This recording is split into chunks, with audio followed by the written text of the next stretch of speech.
चला चर्चेतल्या बातमीने सुरुवात करूयात।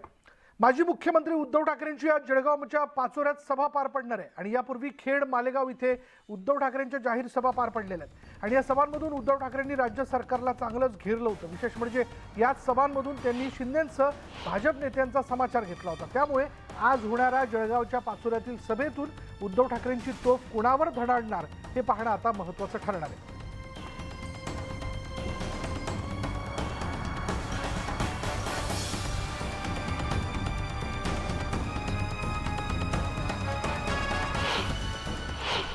पाचोरा, जळगाव ग्रामीण, तिकडे चोपडा, जिथे जिथे हे गद्दार गेलेले आहेत त्या प्रत्येक ठिकाणी पुन्हा शिवसेनेचे आमदार निवडून येतील ही भीती त्यांच्या मनामध्ये। कारण तुम्ही जे ग्राउंड लेवल म्हणताय, जमिनीवरचा कार्यकर्ता मतदार हा पूर्णपणे त्या भागामध्ये शिवसेनेबरोबर आहे, तो ह्यांच्याबरोबर गेलेला नाही।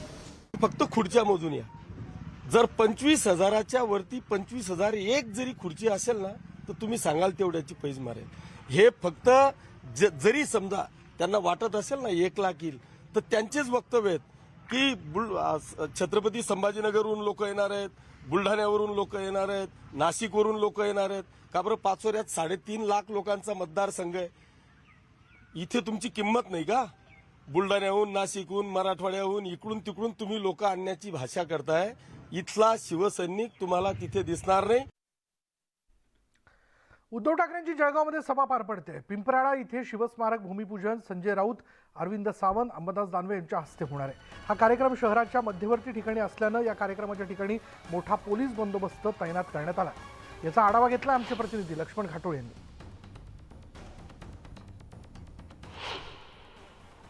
जळगावच्या पिंपराळा येथे शिवस्मारकाचं भूमिपूजन होतंय। हे भूमिपूजन उद्धव ठाकरे यांच्या हस्ते होणार होतं, मात्र पोलिसांनी सुरक्षेच्या कारणामुळे उद्धव ठाकरे इथे पूर्ण वेळ थांबू शकले नाही। त्यामुळे संजय राऊत यांच्या हस्ते या ठिकाणी भूमिपूजन जे आहे ते पार पडलेलं आहे। अरविंद सावंत त्यांच्या सोबत आहे, त्याचबरोबर अंबादास दानवे जे आहेत ते या ठिकाणी आहेत, त्यांच्या हस्ते हे भूमिपूजन या ठिकाणी पार पडतंय। मोठ्या प्रमाणात पोलिसांचा बंदोबस्त जो आहे तो तैनात करण्यात आलेला आहे। आपण जर दृश्यांमध्ये बघितलं तर चारही बाजूला पोलिसांनी अशा प्रकारे बंदोबस्त जो आहे तो तैनात केलेला आहे। संपूर्ण या कार्यक्रमाच्या स्थळाला पोलिसांच्या बंदोबस्तानं छावणीचं स्वरूप प्राप्त झालेलं आहे। जळगावच्या शहरामध्ये अशा पद्धतीचा कार्यक्रम होतोय, मात्र कुठल्याही प्रकारे कायदा आणि सुव्यवस्थेचा प्रश्न निर्माण होऊ नये म्हणून पोलिसांकडून अशा पद्धतीची खबरदारी जी आहे ती घेतली जाते। चारही बाजूला बॅरिकेडिंग करण्यात आलेली आहे, नागरिकांना आतमध्ये जे आहे ते प्रवेश दिला जात नाही। आपण जर दृश्यांमध्ये बघितलं तर चारही बाजूला बॅरिकेडिंग करून नागरिकांना या ठिकाणी थांबवण्याची व्यवस्था करण्यात आलेली आहे। मात्र आतमध्ये ज्या ठिकाणी कार्यक्रम होतोय त्या ठिकाणी कुणालाही जाऊ दिलं जात नाही। सुरक्षेची विशेषतः काळजी घेतली जाते। आपल्याला या बाबतची कल्पना आहे की या ठिकाणी गुलाबराव पाटील यांनी कार्यक्रमात घुसून आंदोलनाचा इशारा दिला होता आणि या सगळ्याच्या पार्श्वभूमीवर तणावाचं वातावरण जळगावमध्ये आहे आणि या तणावपूर्ण परिस्थितीमध्ये कुठल्याही प्रकारचा अनुचित प्रकार घडू नये म्हणून अशा स्वरूपाचा बंदोबस्त जो आहे तो तैनात करण्यात आलेला आहे। व्हिडिओ जर्नलिस्ट हेमंत बागुलसह लक्ष्मण घाटोळ, न्यूज 18 लोकमत, जळगाव। यानंतर बघूयात इतरही घडामोडी। उद्धव ठाकरेंच्या पाचोरा इथं होणाऱ्या सभेसाठी मराठवाड्यातून देखील शिवसैनिक दाखल होत आहेत। असाच जालना जिल्ह्यातून एक शिवसैनिक अनवाणी पाय चालत पाचोऱ्यात आलाय। उद्धव ठाकरे पंतप्रधान व्हावेत अशी इच्छा या शिवसैनिकानं व्यक्त केली आहे। आज शेंदुर्णीहून मी पायी चालत आलेलो आहे। शेंदुर्णी ते पाचोरा 20 किलोमीटरचं अंतर आहे। साहेबाला तर माझ्या मते मी म्हणेल की आता जनतेने साहेबाला पंतप्रधान पदाचा दावेदार घोषित करावा आणि साहेब मुख्यमंत्रीचा आज झालेला आहे, फक्त निवडणूक घ्यायची उशीर आहे। हा एक रक्ताचा थेंब उद्धव साहेबासाठी अर्पण आहे आणि तो आम्ही मुख्यमंत्री केल्याशिवाय राहणार नाही। जळगावात होणाऱ्या सभेपूर्वीच उद्धव ठाकरे गट आणि शिवसेना आमनेसामने आलेले आहेत, त्यामुळे पाचोऱ्यातील वातावरण तापलंय। उद्धव ठाकरेंची सभा उधळून लावण्याचा इशारा मंत्री गुलाबराव पाटील यांच्या समर्थकांनी दिलाय। गुलाबराव पाटलांना माजी मंत्री छगन भुजबळांनी टोला लगावलाय। तुम्ही सभा उधळणार असाल तर तुम्ही हे सगळं जिथे शिकलात, ठाकरे त्याचे हेडमास्तर आहेत असा हल्लाबोल भुजबळांनी केला।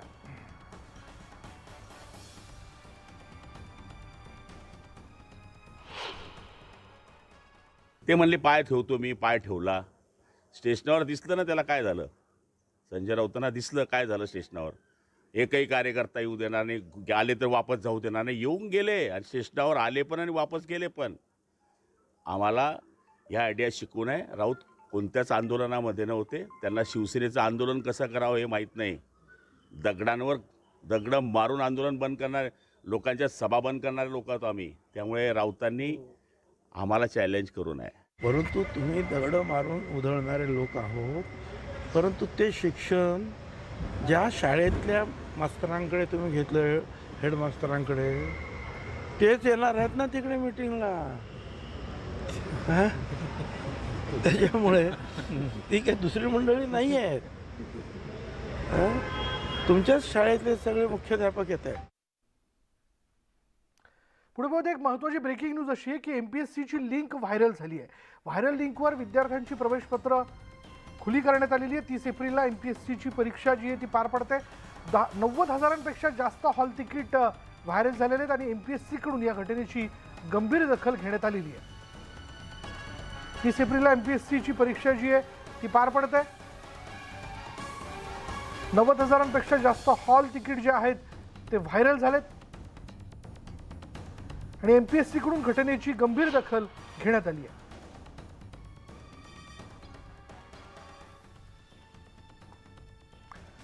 याच विषयी अधिक माहिती आपण जाणून घेणार आहोत. आमच्या प्रतिनिधी रुचा कानोलकर आपल्या बरोबर आहेत. रुचा, काय नेमकं घडलंय?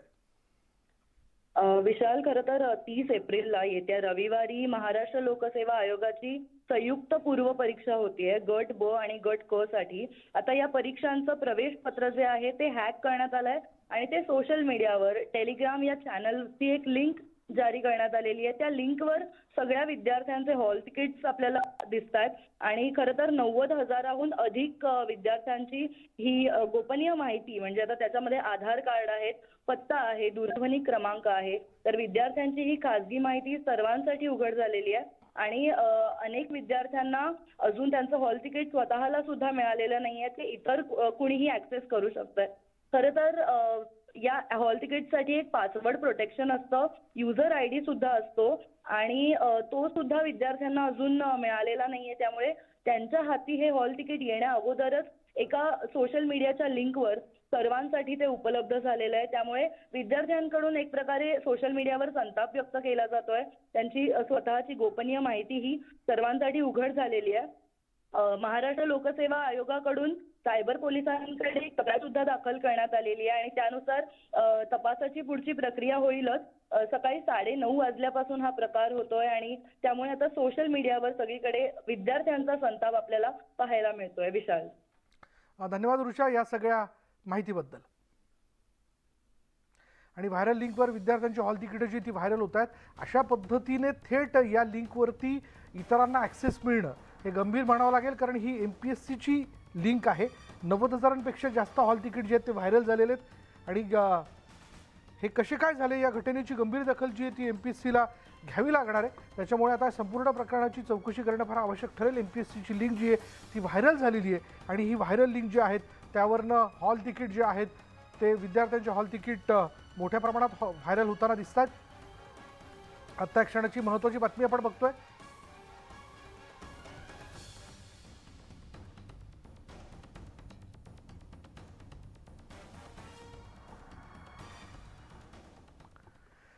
पुढे आपण पाहूयात इतरही घडामोडी. रामनवमी आणि हनुमान जयंतीच्या मिरवणुका निघतात, त्यामध्ये दंगली होतात असं विधान जितेंद्र आव्हाड यांनी केलं होतं आणि त्यांच्या या वक्तव्यावर भाजप खासदार अनिल बोंडे यांनी टीका केली आहे.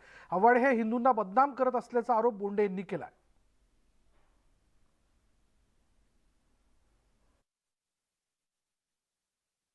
जितेंद्र आव्हाड म्हणजे त्याला कुठेच काहीच वाटत नाही की पवार साहेबांच्या समोर तो म्हणतो की हिंदूंचे सण हे दंगलीसाठी कारणीभूत ठरतात. पवारसाहेब त्याचा कानही धरत नाही. म्हणजे हिंदूंना सातत्यानं बदनाम करायचं ठरवलं आहे का जितेंद्र पवारांनी? नाव तरी बदलून घ्यावं त्यांनी, जितेंद्र आव्हाडांनी. पुढे बातमी बुलढाण्यातनं. बुलढाणा जिल्ह्यामध्ये पालकमंत्री बेपत्ता असल्याचे बॅनर लागलेत. पालकमंत्री गुलाबराव पाटलांना शोधून देणाऱ्याला 51 रुपयांचं बक्षीस जाहीर करण्यात आलंय. स्वाभिमानी शेतकरी संघटनेनं हे पोस्टर लावलंय. जिल्ह्यात मोठ्या प्रमाणात अवकाळी पावसामुळे पिकांचं नुकसान झालं आणि त्याची पाहणी करण्यासाठी पालकमंत्री गुलाबराव पाटील फिरकले देखील नसल्याचा आरोप स्वाभिमानी शेतकरी संघटनेनं केला. त्यामुळे संतापून हे पोस्टर लावण्यात आले. विशेष म्हणजे हे पोस्टर माजी मंत्री डॉक्टर संजय कुटे यांच्या मतदारसंघात लागलेत.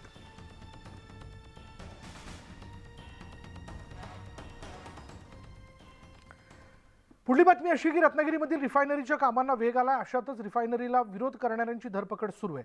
रिफायनरीला विरोध करणाऱ्या सत्यजित चव्हाण, मंगेश चव्हाणांना पोलिसांनी अटक केली आहे. तर रिफायनरी विरोधकांचे अध्यक्ष अमोल बोळे ज्या गाडीने राजापूर या ठिकाणी गेले होते ती गाडी देखील पोलिसांनी अपुरे कागदपत्र असल्याचं कारण देत पोलीस स्टेशनला ठेवली असल्याचा दावा बोळे यांनी केला.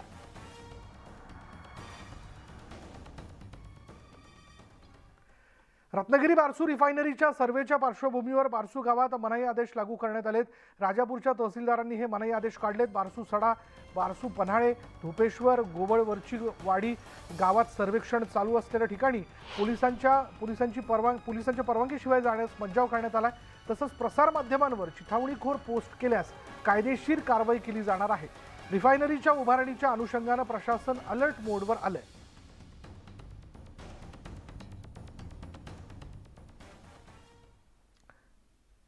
आणि आता पुढली बातमी महाजेनकोच्या संदर्भातली. महाजेनकोच्या चुकीच्या नियोजनामुळे राज्यातील हजारो विद्यार्थी परीक्षेपासून मुकणार असल्याचा आरोप चंद्रपूरचे काँग्रेस खासदार बाळू धानोरकरांनी केला. खासदार धानोरकरांनी उपमुख्यमंत्री आणि ऊर्जा मंत्री देवेंद्र फडणवीस यांना पत्र लिहून महाजेनकोच्या असिस्टंट इंजिनियर आणि ज्युनियर इंजिनियर पदासाठी होणारी परीक्षा पुढे ढकलण्याची मागणी केली आहे. महाजेनकोची असिस्टंट इंजिनियर आणि ज्युनियर इंजिनियर पदासाठीची परीक्षा 27 एप्रिलला नियोजित आहे. मात्र याच काळात म्हणजे 26 एप्रिल ते 28 एप्रिल या कालावधीत Maharashtra engineering services, national technical research organisation, Madhya Pradesh generation company यांच्या देखील परीक्षा आणि मुलाखती आहेत.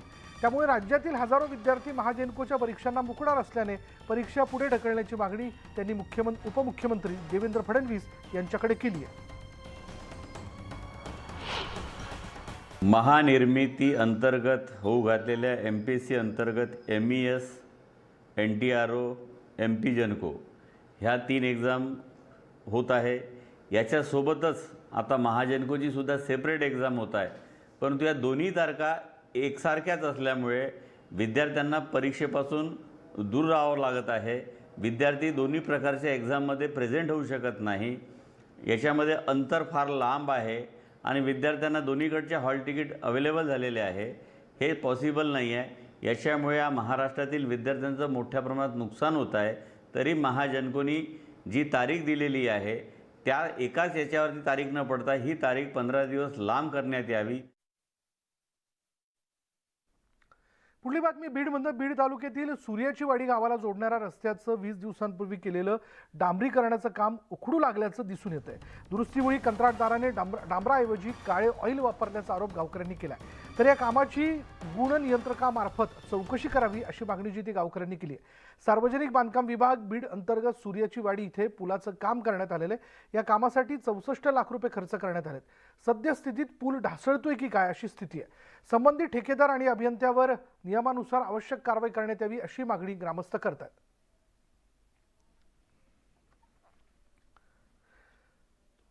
पुढे पोहूयात. मुंबई गोवा महामार्गावरील चिपळूण नजीक असलेल्या परशुराम घाट महामार्गाच्या कामानिमित्ताने 25 एप्रिलपासून 10 मे पर्यंत दुपारी 12 वाजल्यापासून संध्याकाळी 5 वाजेपर्यंत वाहतुकीस पूर्णपणे बंद राहणार आहे. पावसाळ्यापूर्वी परशुराम घाट वाहतुकीस व्यवस्थित राहावा यासाठी घाटातील खडकाळ भागाचं ब्लास्टिंग सुरू आहे. आता ब्रेकनंतर पुन्हा एकदा आपलं स्वागत. ब्रेकनंतर बातमी अहमदनगरमधून. अहमदनगर जिल्ह्यातील अकोले तालुक्यात आज एक आगळीवेगळी यात्रा पार पडणार आहे. कवठेवाडी गावात विरोबा देवाच्या यात्रेमध्ये नवसपूर्ती करण्यासाठी शेकडो वर्षांपासून पेटलेले माठ डोक्यावर घेऊन प्रदक्षिणा मारली जाते. अक्षय तृतीयेनंतर येणाऱ्या पहिल्या रविवारी गावात मोठी यात्रा भरते. संध्याकाळी मानाच्या काठीच्या मिरवणुकीनंतर नवस्फूर्तीसाठी अशा प्रकारे पेटवलेले माठ डोक्यावर घेऊन भाविक मंदिराला प्रदक्षिणा मारतात. यासाठी राज्यभरातील भाविक कवठेवाडीत दाखल झालेत.